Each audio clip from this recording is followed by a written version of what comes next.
ఒక rowdy sheeter ఒక police constable కత్తితో పొడిచి చంపేసిండు. అది కనీసం మనం మర్చిపోక ముందుకే ఇలా ఇబ్రాహీం అంటోడు ఇలా ప్రశాంత్ అనే ఒక గోరక్షకుని గన్నుతో షూట్ చేసిండు. అంటే తెలంగాణకు గన్నులు ఎక్కడి నుంచి వస్తున్నాయి?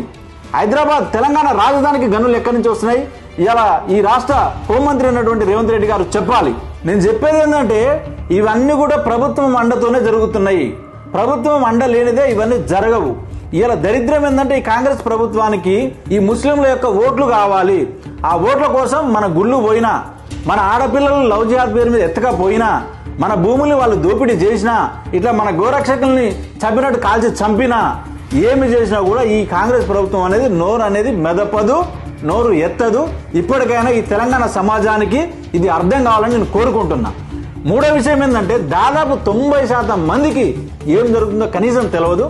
తెలిసినా పట్టనట్టే ఉంటారు. ఎవరికి వాడు యమునా తీరి అని పొద్దున్న లేచినామా, ఉద్యోగానికి పోయినామా, ఇద్దరు పిల్లలు, ఉద్యోగం, వ్యాపారం, ఈఎంఐలు, ఇదే జీవితం తప్ప.